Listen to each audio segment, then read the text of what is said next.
At 99 years old, Takashi Hoshizaki says he's lived a full, eventful life. Things fell into place as time went on. Though there's no record of it now, he's a proud two-time prisoner. My mother, Born in LA's Little Tokyo and raised in a segregated area formerly known as the J Flats or Japan Flats, Hoshizaki was the eldest of 6 kids born to Japanese immigrant parents. Everything changed after the Pearl Harbor attacks. On February 19, 1942, President Franklin Roosevelt signed Executive Order 9066. The then 16-year-old was just 2 classes shy of graduating from Belmont High School when suddenly the government told them he and his family needed to move. Hoshizaki was one of 120,000 people of Japanese ancestry living on the West Coast, imprisoned in desolate internment camps.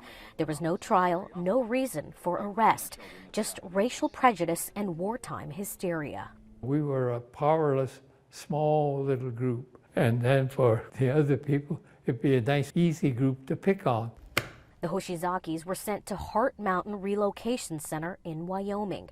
He remembers working in the mess halls to pass the time. You see me with a frown on my face. Until one day, the newly turned 18-year-old was drafted into the U.S. Army. They take everything away, put us into the so-called relocation camp with our families still behind the barbed wire. They tried to draft us out of the camp, and I thought, oh, this is crazy. This is all wrong. Hoshizaki refused to go to the Army's physical exam.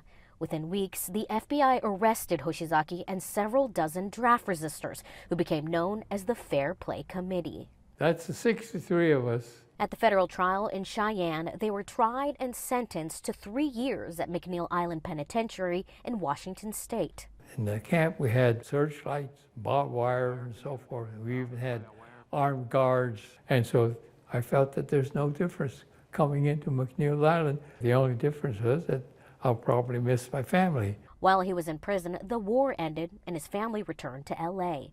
In 1947, President Truman pardoned all members of the Fair Play Committee. What's surprising is just a few years later, Uncle Sam came calling again. But this time, Hoshizaki answered. The very things that we used to refuse to go was now gone, so we would gladly serve. After 2 years in the Army during the Korean conflict, Hoshizaki used the GI Bill to get his PhD at UCLA. He and his wife Barbara raised 2 children while he worked in the space program until his retirement. Thank God we have the Zoom. Nowadays, the 99-year-old keeps busy as a board member of the Heart Mountain Wyoming Foundation. Every year on February 19th, he shares his Executive Order 9066 story with the hope of never repeating that shameful episode of American history. On the day of Remembrance, we bring these points up as to how to fight back some of the things that is occurring and may occur in the future. I'm Rina Nakano, KCAL News.